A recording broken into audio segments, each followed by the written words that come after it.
बिस्मिल्लाहिर्रहमानिर्रहीम। अस्सलाम वालेकुम स्टूडेंट्स। जी, ये हमारी पहली क्लास समझ लें। वैसे तो ऑफिशियली हमारी लैब बनती है, लेकिन ऑनलाइन के अंदर जो है हम मोस्टली स्टडी पे फोकस करेंगे और चीज़ों को परफॉर्म करेंगे। तो उसमें मेरे साथ जब आप लेक्चर लेंगे तो मोस्टली ये क्लास के तरीके से हम चल रहे होंगे। अच्छा, एक चीज़ और आपने ये करनी है कि आपके जो भी सवालात होंगे वो आपने चैट के ज़रिए से मुझे करने हैं। ठीक है, आपकी चैट इनेबल्ड है, आप मुझे चैट कर सकते हैं। आप मुझे चैट करके अपना क्वेश्चन जो है वो प्लेस कर सकते हैं। ठीक है, इसके अलावा माइक जो है वो आप लोगों के बंद रहेंगे, आपका कैमरा जो है वो बंद रहेगा। तो आप लोग कैमरे से और माइक से जो है वो कम्युनिकेट नहीं कर सकेंगे। तो आपके पास मुझसे कम्युनिकेट करने का जो तरीका है वो सिर्फ और सिर्फ ये है कि आपने चैट में मुझे मैसेज करना है, जिसमें आप अपना क्वेश्चन वगैरह पूछ सकते हैं, अपनी प्रॉब्लम वगैरह जो है वो डिस्कस कर सकते हैं और मैं उनके यहाँ पे आंसर करूँगा। अच्छा, इसके अलावा आपने ये मेक श्योर करना है कि यहाँ पे तमाम स्टूडेंट जो क्लास में मौजूद हों वो लाजमी तौर पे अपने कंप्लीट नेम के साथ मौजूद हों।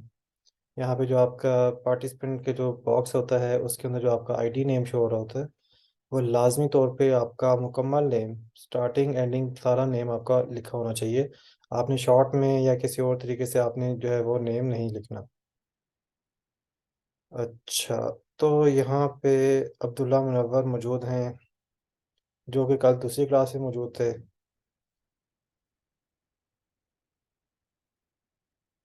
इसके अलावा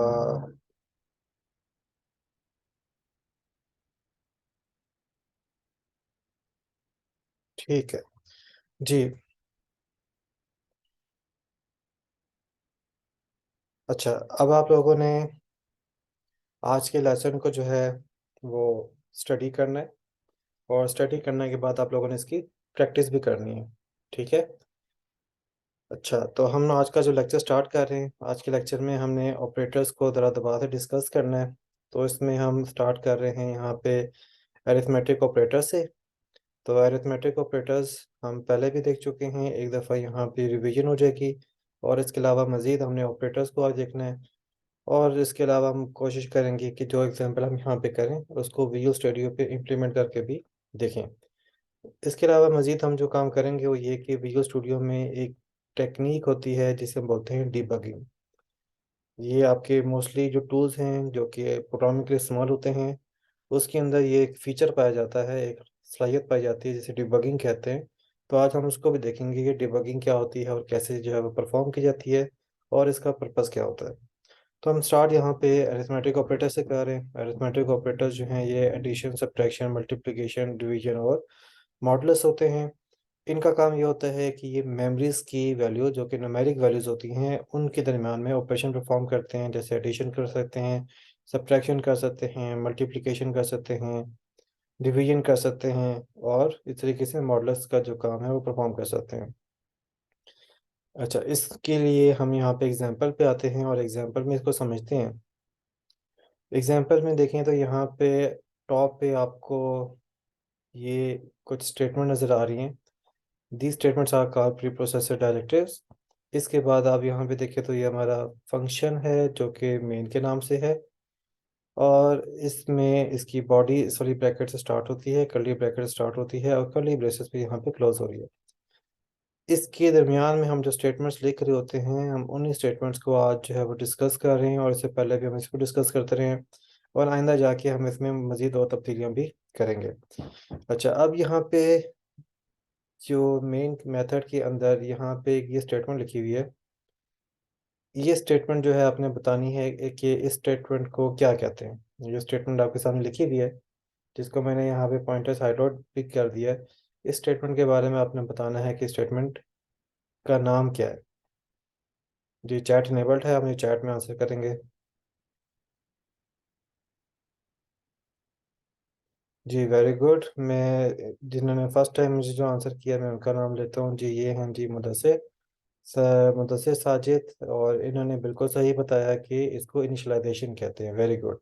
जी ये इनिशलाइजेशन स्टेटमेंट है। इसके अलावा भी बहुत सारे बच्चों ने बिल्कुल दुरुस्त आंसर दिए। तो इसमें जो ये आपके पास इनिशलाइजेशन स्टेटमेंट है, ये क्या करती है, ये एक्चुअल में मेमोरी क्रिएट करती है। अब यहाँ पे एक मेमोरी क्रिएट हो रही है, दैट इज ए, और उस मेमोरी का नाम जो है यहाँ पे है ए, और एक और मेमोरी क्रिएट हो रही है दैट इज बी, और इसका नाम जो है यहाँ पे है बी। और इनिशलाइजेशन में क्या होगा कि जैसे ही मेमोरी क्रिएट होती है, मेमोरी क्रिएट होने के साथ ही इनिशलाइजेशन में वैल्यूज भी जो है उसको साइन हो जाती हैं। तो ए को यहाँ पे वैल्यू साइन हो जाएगी 7, और बी को वैल्यू साइन हो जाएगी 2। ठीक है। अच्छा जी, मुझे यहाँ पे स्टूडेंट कह रहे हैं कि उनको स्क्रीन शो नहीं हो रही, तो काइंडली सारे मुझे हैंड रेज के कंफर्म करें कि आपको स्क्रीन शो हो रही है। ओके ठीक है, आप हैंड डाउन कर लें, थैंक यू। तो इसका मतलब है कि स्क्रीन मेजोरिटी को शो हो रही है, तो जिन हजरत को नहीं शो हो रही, तो आप एक काम करें, आप जो है वो लीव करें, और लीव करके दोबारा से जो है इस मीटिंग को ज्वाइन करें। तो होपफुली आपका ये इशू रिजॉल्व हो जाएगा।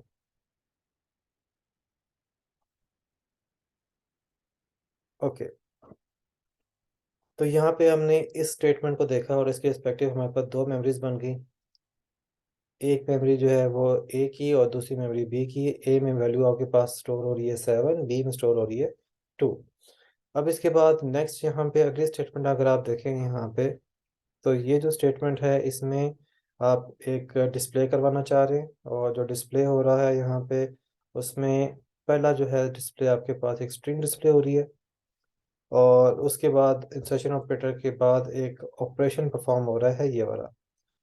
हमारा जो इस वक्त कंसर्न है वो सेकंड वाले से है, लेकिन हम पहले को भी फॉलो करते हैं। तो इसमें जो पहला इंसर्शन ऑपरेटर जब काम करेगा, तो वो ये काम करेगा कि जो इसके आगे स्ट्रिंग आ रही है, इस स्ट्रिंग को जो है वो आउटपुट पे डिस्प्ले करवाएगा।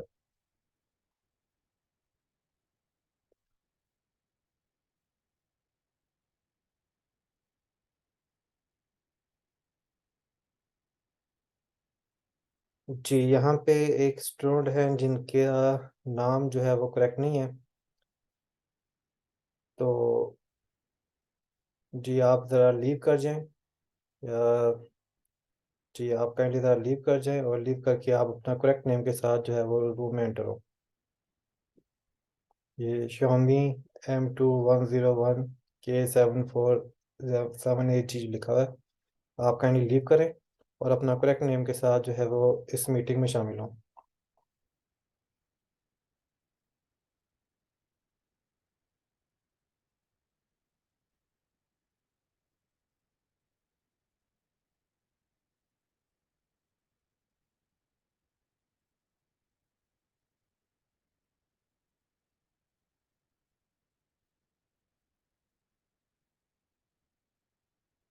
ओके। अच्छा जी, अब यहाँ पे जो ये स्ट्रिंग बनी हुई है A+B=, ये अगर आप देखें तो ये इसकी आउटपुट भी आपको यहाँ पे साथ में नज़र आ रही है। तो इसमें आपके पास A+B= इतना पोर्शन जो है वो आउटपुट पे एज इट इज डिस्प्ले हो जाएगा। इसके बाद जो दूसरा इंसर्शन ऑपरेटर है ये वाला, इस वाले इंसर्शन ऑपरेटर में देखेंगे तो यहाँ पे आपके पास एक ऑपरेशन परफॉर्म हो रहा है।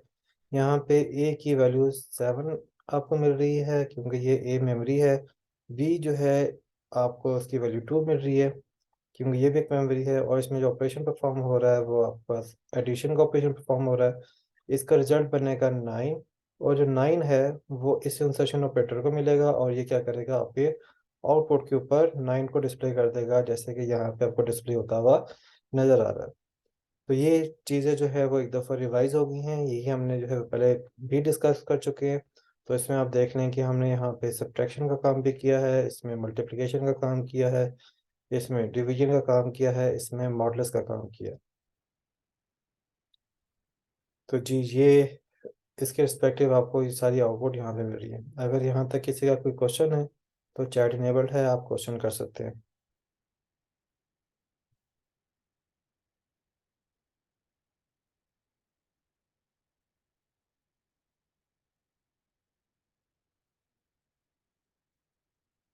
अच्छा, मुझसे स्टूडेंट कह रहे हैं कि क्या 2 मॉडुलस 7 परफॉर्म हो सकता है, तो बिल्कुल हो सकता है। इसमें ये शर्त नहीं है कि स्टार्टिंग में या इस मॉडल्स के लेफ्ट के ऊपर जो है कोई बड़ी वैल्यू होना लाजमी हो। ये लाजमी, ये परफॉर्म हो सकता है। अब इसमें काम क्या होता है, इसमें जब हम लेट्स से ये करते हैं कि जी 2/7 करते हैं, और इसी के रिस्पेक्ट पे हमें जो है ये पता चलता है कि हमारे पास जो है इसका रिजल्ट क्या बनेगा, तो उसको अगर आप डिवाइड करके देख लें, तो अब इस सूरत में क्या होगा, 2 जो है वो आपका इनसाइड पे आएगा, 7 जो है वो आपका आउटसाइड पे आएगा। अब ये मैं कर तो आपके सामने ये रहा हूँ, लेकिन इसी के रिस्पेक्ट में आपको इसका रिजल्ट भी जो है वो नज़र आ जाएगा, ठीक है। अब 7 जो है वो ऐसा कोई इसका नंबर आपको नहीं मिलेगा जो कि 2 पे जो है वो उसको डिवाइड कर सके, 2 को डिवाइड कर सके। तो उसके लिए फिर हम इसको क्या करेंगे, यहाँ पे हम करेंगे 0। 7 0 क्या हो जाएगा, यहाँ पे भी 0 हो जाएगा। और यहाँ पे रिमाइंडर क्या बचेगा, रिमाइंडर बचेगा इसमें 2। तो 2/7 का रिजल्ट जो आपके पास बनेगा, जो उसका क्वेश्चन बनेगा, दैट इज 0, जो आपको यहाँ पे नज़र आ रहा है। और इसके रिजल्ट में जो इसका जो रिमाइंडर बचेगा, वो रिमाइंडर क्या बचेगा, वो रिमाइंडर आपके पास बचेगा 2। ठीक है, तो ये बिल्कुल पॉसिबल भी है और इसको आप कर सकते हैं।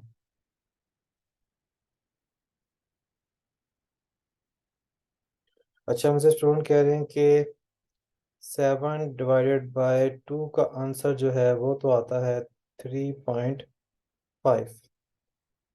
ठीक है, तो ये तो 3.5 बनता है, लेकिन आउटपुट पे 3 क्यों लिखा हुआ है? बड़ा अच्छा सवाल है आपका। तो यहाँ पे आपने इसके लिए ये समझना है कि हमारे पास इसकी टाइप कौन सी है, इंटीजर टाइप है। क्या इंटीजर टाइप जो है वो डेसिमल वैल्यूज को होल्ड कर सकती है? तो डेसिमल वैल्यू को ये होल्ड नहीं कर सकती। तो इसका मतलब ये है कि जब आपके पास का कोई रिजल्ट बन रहा होगा, वो डेसिमल वैल्यू का रिजल्ट नहीं बनेगा। अब अगर डेसिमल वैल्यू का रिजल्ट नहीं बनेगा तो फिर क्या बनेगा?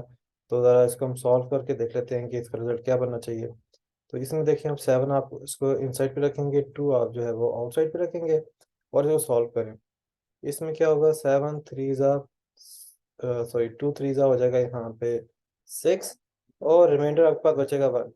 अब जो आपका इंटीजर वैल्यू होती है वो उसके लिए ये जो वैल्यू है ये डिस्क्रीट वैल्यू मिलेगी, ठीक है। और ये वैल्यू इसकी क्या बन जाएगी, आपके पास 3, और इसकी आउटपुट बनेगी 3। अब जो ये वाला 1 है ये कोई कन्वर्ट नहीं होगा, इसको पॉइंट में कन्वर्ट नहीं करेंगे, बल्कि ये एक अलग से वैल्यू बन रही होगी, दैट इज रिमाइंडर। तो जब रिमाइंडर की बात करेंगे तो आप ये 1 इस्तेमाल कर रहे होंगे, और जब आप उसके क्वेश्चन की बात करेंगे तो उसमें 3 इस्तेमाल करेंगे। इसका आंसर 3 बनेगा, 3.5 नहीं बनेगा। जी, आई होप कि ये बात आपको क्लियर हो गई है। ओके, अच्छा जी, मैं स्क्रीन यहाँ से क्लियर करता हूँ, और अब इसके बाद हम अगली स्क्रीन पर जाते हैं। जी, इसके बाद हम नेक्स्ट देखने लगे हैं असाइनमेंट ऑपरेटर्स। इसमें हमने असाइनमेंट ऑपरेटर्स में से असाइनमेंट ऑपरेटर देख लिया था, जो कि ये वाला सिंबल है। और इस सिंबल से हम वाकिफ़ हैं कि ये क्या काम करता है। ये मेमोरी में वैल्यू असाइन करवाता है, एक मेमोरी में दूसरी राइट साइड की जो वैल्यूज़ होती हैं उसको असाइन करवाता है। तो इस वक्त आपके सामने जो ये वाली एग्जांपल है, मैं इसको समझाने की कोशिश करता हूँ। इसके लिए हम कहते हैं कि जी हमारे पास एक मेमोरी है, that is B, and it contains value let's say 4। There is other value, another memory that is named as a। तो अब इस सूरत में ये जो आपके पास ये वाली इक्वेशन है, what will it do, it will assign the value of B to A. तो अब बी में वैल्यू पड़ी है 4, and it will be assign to A. अच्छा, अब यहाँ पे बड़ी इंटरेस्टिंग चीज़ है जो कि हम अक्सर मिस्टेक कर जाते हैं, क्योंकि हम मैथ्स पढ़ के आए होते हैं, और मैथ्स की लैंग्वेज और जो कंप्यूटर की लैंग्वेज है उसमें थोड़ा सा फ़र्क होता है। तो यहाँ पे बी से वैल्यू कट होके ए में नहीं जाती, यानी कि बी की वैल्यू को ख़त्म करके ए में प्लेस नहीं किया जाता, बल्कि बी के अंदर भी वो वैल्यू होती है, और उसकी एक कॉपी बना के जो है वो ए को मिल जाती है। तो इस तरीके से बी की वैल्यू जो है वो आपके ए को साइन होगी। तो असाइनमेंट ऑपरेटर की का तरीकाकार ये होता है कि असाइनमेंट ऑपरेटर की जो राइट साइड पे वैल्यू बनती है, ये राइट साइड है, ठीक है, इसका मैं अर्थ लिख रहा हूँ। ये राइट साइड है, राइट साइड पे जो भी वैल्यू बनेगी it will be assign to left side. तो लेफ्ट साइड पे आपको एक सिंगल मेमोरी प्रेजेंट करते हैं जिसके अंदर ये वैल्यू असाइन हो जाती है। तो इस ये आपका काम है असाइनमेंट ऑपरेटर का, और इससे हम अच्छे तरीके से वाकिफ़ हैं, हम इसको पहले इस्तेमाल करते रहे हैं। अच्छा, अब जो हम यहाँ पे नेक्स्ट चीज़ है जो देख रहे हैं, ये हमारे पास असाइनमेंट ऑपरेटर की ही अगली शक्लें हैं, but these operators are actually combined with arithmetic operators. यहाँ पे आपको अरिथमेटिक ऑपरेटर जो है वो असाइनमेंट ऑपरेटर के साथ कंबाइंड फॉर्म नज़र आ रहा है। ऐसे ऑपरेटर जो कि कंबाइंड फॉर्म में आते हैं, इनको असाइनमेंट कंपाउंड असाइनमेंट ऑपरेटर्स कहते हैं। ठीक है, ये आपके पास कंपाउंड असाइनमेंट असाइनमेंट ऑपरेटर है, और बाज़ जगह पे इसको असाइनमेंट अरिथमेटिक ऑपरेटर भी बोला जाता है। तो ये दोनों तरीके से इसको पुकारा जाता है। तो इसको जो है आपने कंपाउंड या आपने अरिथमेटिक असाइनमेंट ऑपरेटर के साथ जो है इनको ज़े नशीन कर लेना। ठीक है, अब ये जो आपके पास ऑपरेटर हैं, ये क्या काम करते हैं और ये कैसे काम करते हैं, तो ज़रा हम इसको देख लेते हैं। तो इसमें कुछ ऐसे होता है कि आपको ये वाला जो ऑपरेटर है, इसकी एग्जांपल आपको यहाँ पे नज़र आ रही है, जिसमें आप देख रहे हैं कि हमारे पास दो मेमोरीज हैं, ए और बी। हम इसको इसी एग्जांपल के साथ ही जो है वो समझने की कोशिश करेंगे इस वक्त। ठीक है, और इसके दरमियान में ये वाला ऑपरेटर लगा हुआ है। अब जो ये वाला ऑपरेटर है, ये काम कैसे करता है, ये एक्चुअल में इक्विवेलेंट होता है इस वाली इक्वेशन की, जो कि आपको यहाँ पे राइट साइड पे नज़र आ रही है। अब जो राइट साइड पे ये इक्वेशन है, इसमें देखिए तो यहाँ पे एक्चुअल में दो ऑपरेटर नज़र आ रहे हैं, या दो ऑपरेशन होते हुए नज़र आ रहे हैं। दो ऑपरेशन कैसे हो रहे हैं कि यहाँ पे एक आपके पास एडिशन का ऑपरेशन है, और दूसरा इसके अंदर असाइनमेंट का ऑपरेशन है। अब यहाँ पे काम कुछ ऐसे होता है कि यहाँ पे पहले जो राइट साइड पे सबमिट ऑपरेटर के राइट साइड पे जो ये वाला आपको चीज़ नज़र आ रही है, ये परफॉर्म होती है, और उसका रिजल्ट जो है वो लेफ्ट वाले को असाइन होता है। ठीक है, अब यहाँ पे हमने एग्जांपल में लिया है कि हमारे पास ए में वैल्यू पड़ी है 4, और बी में वैल्यू पड़ी है 4, और इनका हमने किया सम। जब इसका सम करेंगे तो इसका सम बन जाएगा 8। अब जो 8 है वो क्या हो जाएगा, इस असाइनमेंट ऑपरेटर की रिजल्ट की सूरत में ए को साइन हो जाएगा। अब जब एक में साइन होगा तो देखें, ए में पहले पड़ा हुआ था 4, अब इसकी जगह पे क्या आ जाएगा, यहाँ पे आ जाएगा 8। ठीक है, तो इस तरीके से जो ये वाला ऑपरेटर है, ये एक्चुअल में क्या करता है, ये दो वैल्यूज के दरमियान में अरिथमेटिक ऑपरेशन परफॉर्म करने के बाद रिजल्ट जो है वो लेफ्ट वाले मेमोरी को साइन करता है, लेफ्ट वाले मेमोरी को साइन करता है। देख लें यहाँ पे लेफ्ट वाली मेमोरी को क्या हो रहा है, आपकी वैल्यू यहाँ पे असाइन हो रही है। हाँ जी, तो ये बात आप लोगों को समझ में आ गई है? तो चैट में मुझे बताएं यस और नो करके।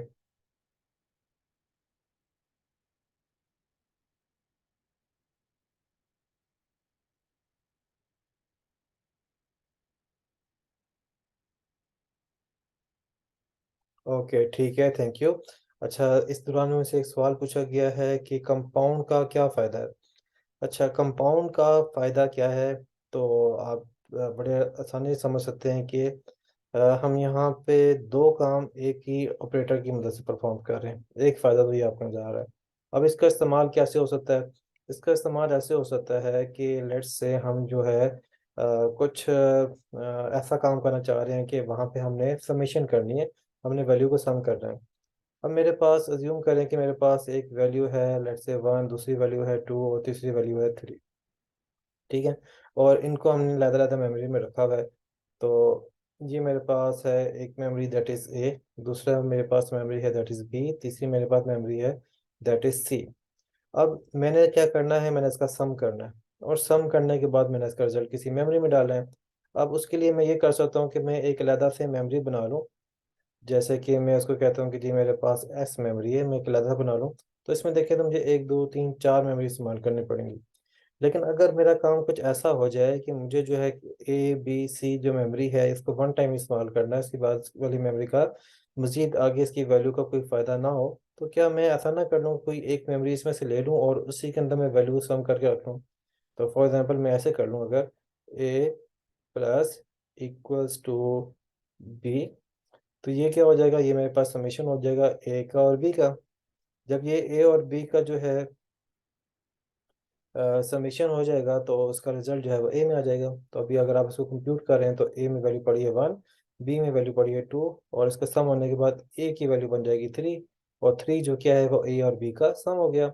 अब ए जो है एक्चुअल में क्या होल्ड कर रहा है, सम होल्ड कर रहा है, तो हमने सी को भी सम करना है, तो हम ए को सम कर देंगे सी के साथ, ठीक है। तो इस तरीके से मैं सी के साथ को सम कर दूंगा। तो अब सी में जो है यहाँ पे 3 पड़ा हुआ है, और ए में भी यहाँ पे 3 पड़ा हुआ है, क्योंकि पिछले सम का रिजल्ट 3 आया था। अब जब इसका सम बनेगा तो इसका रिजल्ट जो है वो इसमें जब आएगा तो 3 + 3 क्या हो जाएगा यहाँ पे 6। तो अब 6 जो है वो क्या कर रहा है, आपका सम जो है वो होल्ड कर रहा है।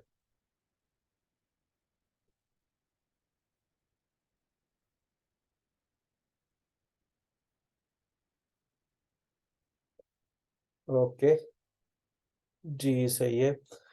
अच्छा जी, नेक्स्ट जो है यहाँ पे अगर आपको ये समझ आ गया, जी मुझसे एक सवाल पूछ लेंगे क्या एक साथ 3 नहीं हो सकता? बिल्कुल एक साथ 3 हो सकता है। तो let me do it for you.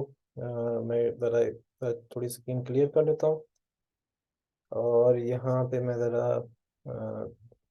Textual form में मैं ज़रा यहाँ पे आपके सामने लिखने की कोशिश करता हूँ। लेट्स से हमारे पास ना 3 मेमोरीज हैं। मैं कहता हूँ एक्स मेमोरी है दैट कंटेन्स वैल्यू 3 और sorry 2। there is y which contain value, let's say 4, and there is z value that I could say it contain 6। ठीक है। अब मैं यहाँ पे यूँ कर सकता हूँ कि मैं यहाँ पे करूँ x plus equals 2 plus equals sorry, मुझे यहाँ पे y लिखना था। ओके, प्लस इक्वल्स और देन जी, मैं बिल्कुल ऐसे भी कर सकता हूँ, ठीक है। अब ये आपने जो है ये देखना है कि ये काम कैसे करेगा, ठीक है। तो ये एक्चुअली में आज के लेक्चर में कोशिश करनी थी, हम पहुंचे यहाँ पे। तो यहाँ पे आगे जाके हमने 2 चीज़ें पढ़नी है। एक हम बोलेंगे प्रेसिडेंस क्या होती है, दूसरी एसोसिएटिविटी क्या होती है, ठीक है। तो वहाँ तक पहुँच जाते हैं तो अच्छी बात है, अगर नहीं पहुँचते तब भी आपको यहाँ पे इसका आइडिया हो जाएगा कि यहाँ पे जो ये ऑपरेशन है इसमें आपके राइट साइड वाला ऑपरेशन जो है वो पहले परफॉर्म होगा, फिर उसके बाद इसका जो लेफ्ट वाला ऑपरेशन है ये परफॉर्म होगा, ठीक है। तो अब ज़रा मैं ज़रा इसको ज़रा सॉल्व करने की कोशिश करता हूँ आपके सामने। तो यहाँ पे z की वैल्यू 6 है, यहाँ पे y की वैल्यू जो है 4 है। तो इनमें सम होगा, 4 + 6 क्या हो जाएगा 10। और 10 जो है वो किसको साइन हो जाएगा, 10 किसको साइन होगा? जिसका पहला आंसर मिलेगा मैं उसका नाम लेके आप करूँगा। एक्सीलेंट, अब्दुल समद ने बता दिया कि 10 जो है वो y को साइन हो जाएगा, क्योंकि y जो है that is on the left side of assignment operator. तो अब y में आपके पास आ गया 10, ठीक है।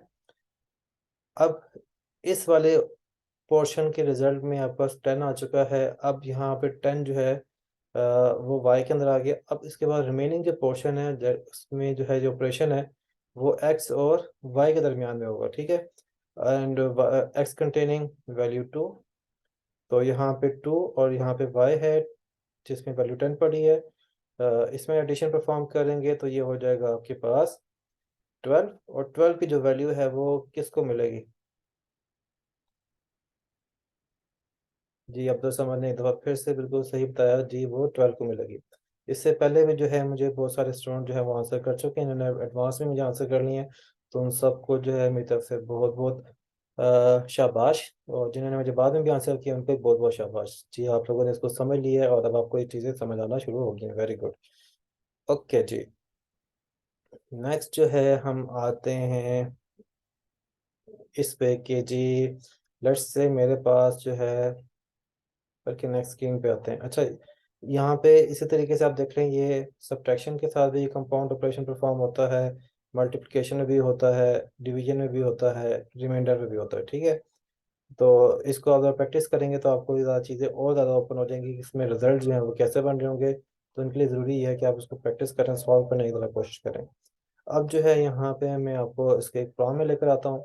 इस प्रोग्राम में देखिए तो यहाँ पे ये आपके पास यहाँ पे 2 मेमोरीज क्रिएट हो रही हैं। अच्छा जी, मुझे बताइएगा कि इस स्टेटमेंट को क्या बोलते हैं?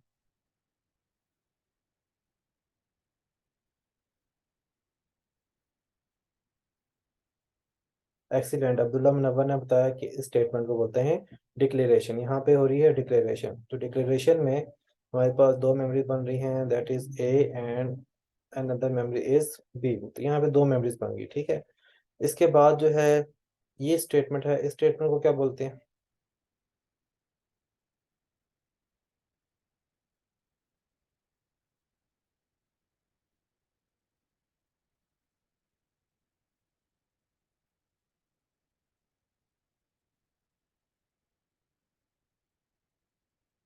जी, मुझे जो अभी आंसर मिल रहे हैं वो गलत मिल रहे हैं।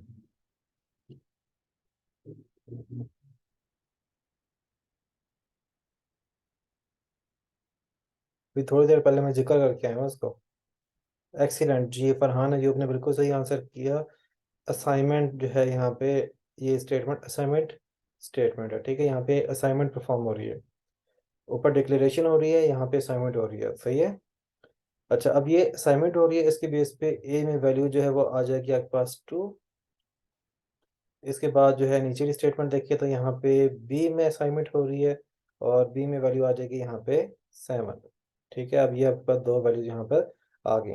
इसके बाद नेक्स्ट में देखिए तो यहाँ पे ए की वैल्यू को डिस्प्ले करवाया जा रहा है, तो आपको ये आउटपुट नज़र आ रही है, ठीक है। इस तरीके से यहाँ पे अगली स्टेटमेंट देखें, तो अगली स्टेटमेंट जो है उसमें बी की वैल्यू दिखाई जा रही है, तो आपको ये वाली स्टेटमेंट आउटपुट मिल जाएगी। इसके बाद नेक्स्ट जो है ये स्टेटमेंट एग्जीक्यूट होगी, तो इसमें एक काम तो ये हो रहा है कि आप एक नेक्स्ट लाइन में आ रहे हैं, यानी कर्सर यहाँ पे आया था, तो बैक स्लैश एन ने इस कर्सर को और नीचे ले गया और कर्सर यहाँ पर आ गया, और यहाँ पे आपके आपके पास ये वाली वैल्यू जो है वो डिस्प्ले हो रही है। और इसके बाद जो है आपको यहाँ पे नज़र आ रहा है ए प्लस इक्वल्स टू बी। अब यहाँ पे ए में वैल्यू पड़ी है 2, बी में वैल्यू पड़ी है 7। आपने मुझे आंसर करना है कि किसकी वैल्यू अपडेट होगी और क्या बनेगी, किसकी वैल्यू अपडेट होगी और क्या बनेगी।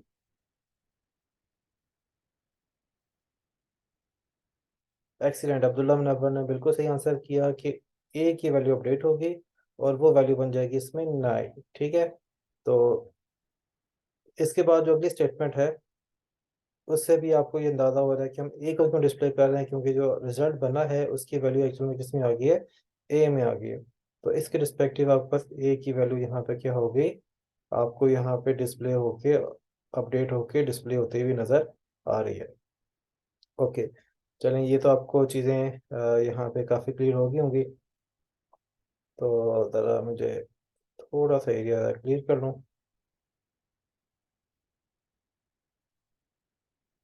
ओके, अच्छा, अब जो है मैं यहाँ पे इस स्टेटमेंट को यहाँ से ज़रा कट कर रहा हूँ, कि इसकी जगह पे मैं आपके सामने करता हूँ G B plus equals a. ये स्टेटमेंट जो है मैं प्लेस कर रहा हूँ, बाकी स्टेटमेंट ऊपर से एज इट इज़ आ रही हैं, और यहाँ पे इस वाले क्वेश्चन पे जो है ये चेंज आ रहा है, ठीक है। आपने मुझे बी का भी बताना है, बी में क्या होगा और ए में क्या होगा, दोनों का मुझे बताना है। जी, वेरी गुड अब्दुल्ला मुनव्वर, आपने एक दफ़ा फिर सही बताया। फरहान यूब ने भी आपकी बात बिल्कुल सही बताया। जी, इसमें जो है वो बी में जो है आपके पास अपडेट हो जाएगा, और यहाँ पे वैल्यू हो जाएगी आपकी 9, क्योंकि ए में पड़ा है 2, बी में पड़ा था 7, 7 + 2 हो जाएगा 9, और अपडेट कौन सा मेमोरी हो रही है, बी वाली मेमोरी हो रही है। तो बी जो है वो हो जाएगा आपके पास 9। तो और इसके बाद जो ए है उसकी वैल्यू क्योंकि अपडेट नहीं हो रही, तो उसमें पहले भी 2 पड़ा हुआ था, तो अभी भी इसके अंदर आपको 2 ही मिलेगा, ठीक है। जी, वेरी गुड। तो यहाँ तक हमने इस प्रैक्टिस को भी परफॉर्म कर लिया, और हमने असाइनमेंट ऑपरेटर का भी अंदाज़ा लगा लिया कि वो कैसे काम करता है और उसमें किस मेमोरी पे क्या इम्पैक्ट पड़ रहा होता है। ओके, इसके बाद हम नेक्स्ट जो ऑपरेटर्स देखने लगे हैं, these operators are called relational operators. ये ऑपरेटर्स वो हैं जो कि कंपैरिजन के लिए इस्तेमाल होते हैं। When you want to compare two और more values to each other, you will use relational operators. अब मिसाली तौर पे आपने मिसाल के तौर पे आपने जो है वो दो वैल्यू को देखना है कि वो वैल्यू आपस में बराबर हैं या नहीं है। तो उसके लिए हम इस इक्वल टू को इस्तेमाल करते हैं, and the symbols to use for equal to is using two equal equal symbols. यहाँ पे इक्वल इक्वल सिंबल दो जो हैं आप इस्तेमाल कर रहे हैं, ये आपके पास होता है इज इक्वल टू, ठीक है। अच्छा, यहाँ पे हमने सिंगल इक्वल टू क्यों नहीं इस्तेमाल किया, तो उसकी रीज़न बड़ी सिंपल सी है। और इसकी रीज़न इसकी सिंपल सी ये है क्योंकि ये असाइनमेंट ऑपरेटर है और वैल्यू को असाइन करने के लिए इस्तेमाल होता है, ठीक है। तो अब असाइन करना हो और अगर कंपेयर करना हो, मुवाजना करना हो, तो फिर उनमें तो कोई ना कोई फ़र्क होना चाहिए सिंबल्स में। तो उसके रिस्पेक्टिव जो है, जो सिंगल इक्वल्स टू है वो असाइनमेंट के लिए इस्तेमाल कर लेते हैं, और जो डबल वाला होता है वो रिलेशन ऑपरेटर के तौर पे कंपैरिजन के लिए इस्तेमाल होता है। अब ये जो ऑपरेटर है ये बूलियन वैल्यू रिटर्न करता है। बूलियन वैल्यू मीन्स ट्रू और फॉल्स। अच्छा, मुझे हमजा अहमद, आपने सवाल जो है ना आपने जो किया है, इसको ज़रा मुझसे नेक्स्ट सेशन में डिस्कस कीजिएगा। मेरा सेशन अभी क्लोज होने वाला है। नेक्स्ट में कीजिएगा, मैं आपको अभी विजुअल स्टूडियो ओपन करके आपके सामने ये लिख के बताऊंगा कि ये एरर देगा, ठीक है। तो इसको जो है मैं आपको अभी थोड़ी देर में ना, नेक्स्ट सेशन, बिल्कुल सेशन ख़त्म होने के साथ ही हम स्टार्ट कर लेंगे, और उसके अंदर जो है मैं आपको ये ज़रा वर्किंग हालत में करके दिखा दूँगा, सही है। तो आपने मुझसे सवाल दोबारा पूछना है वहाँ पे। अच्छा, अब यहाँ पे जो है हमारे पास दो वैल्यूज़ हैं, there is a value 3 and there is a value 5, and we are using relational operator equals to, and it will compare whether these two values are equal. So we can see that they are not equal. 3 is a smaller value, whereas 5 is a greater value. So this operator will return a false value. It will give us false, कि ये हमें बताएगा कि क्या है, ये false है। कि अगर यहाँ पे होता let's say 5 and then comparing it with 5, तो इस सूरत में ये हमें जो है वो क्या रिटर्न करता, ये हमें प्रोवाइड करता ट्रू, ठीक है। तो ये हमारे पास हो गया इक्वल्स टू। अच्छा जी, मुझसे स्टूडेंट पूछ रहे हैं कि तीन वैल्यूज़ को हम कैसे करेंगे। तो उसके लिए आपको ना इससे अगला स्टेप हमारे पास ऑपरेटर्स का है, that are logical operators. We will combine relational operators and logical operators to achieve that action, कि हमने तीन वैल्यूज़ को आपस में जो है वो कंपैरिजन करना है। तो उसमें हम उनका इस्तेमाल करेंगे, ठीक है। तो वहाँ पे हम पहुँचते हैं, तो ज़रा हम इसको एग्जांपल के तौर पे भी साथ में समझने की कोशिश कर लेंगे। ओके, तो जी, अब आप लोगों ने करना ये है कि आप लोगों ने अपना कंप्लीट नेम चैट में मुझे सेंड करना है। अपना कंप्लीट नेम, अपना फुल नेम करेंगे। उसमें आपने जो है कोई शॉर्ट नेम वगैरह नहीं लिखना, फुल नेम आपने करना है, ताकि इसके बेस पे आपकी अटेंडेंस मेरे पास मार्क हो जाए, और मुझे पता चल जाए कि कौन कौन बच्चे जो है वो इस वाले सेशन में मौजूद थे। मैं इनके नाम बोल देता हूँ जिनके मुझे जो है वो नेम रिसीव हो चुके हैं, ताकि आपके नोटिस में आ जाए कि इनकी अटेंडेंस हो गई है, ठीक है। तो इसमें आगे हैं इब्तिसाम अली, अब्दुल्ला मुनव्वर, अब्दुल समद, मोहम्मद उमैर मीर, मोहम्मद हसन, समीउल्लाह इश्तियाक, इरफान अहमद, शनावर अली, हमज़ा अहमद, अब्दुल हादी, अब्दुल रहमान, मोहम्मद उमैर, मोहम्मद कासिम अब्दुल्ला, राजा समीर अली,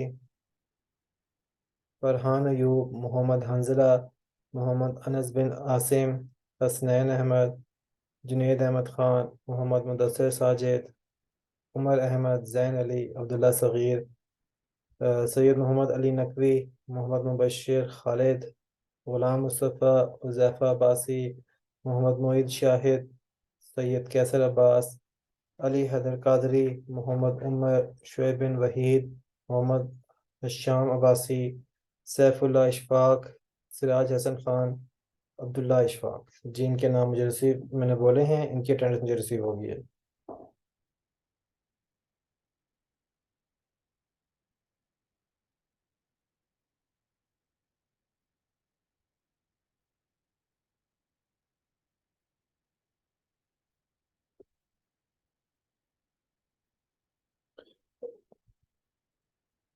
अच्छा, तो ये मैं आप लोगों को सारी चीज़ें दोबारा रिपीट करवा रहा हूँ।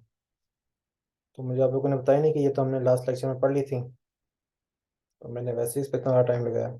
चले, मैं अपनी स्पीड थोड़ी सी तेज़ करता हूँ, और हम अगले टॉपिक पे फिर ज़रा तेज़ी से आते हैं। लैब में मैं इसलिए करवा रहा हूँ क्योंकि काफ़ी चीज़ें जो हैं वो लेक्चर के अंदर से मिस हो रही थी, तो वो मैंने लैब के अंदर इस्तेमाल करते हुए उसको कवर करना है, ताकि वो चीज़ें भी आपको पता चल जाए और आप उनको इस्तेमाल करने लग जाएं।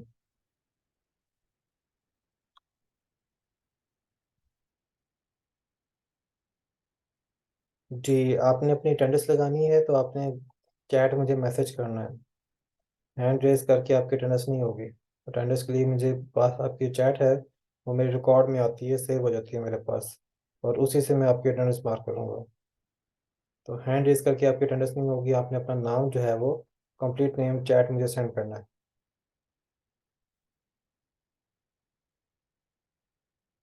ओके स्टूडेंट, इस सेशन क्लोज होते साथ ही नेक्स्ट सेशन स्टार्ट हो जाएगा, आपने फ़ौरन ज्वाइन कर लेना है। मिलते हैं नेक्स्ट सेशन में।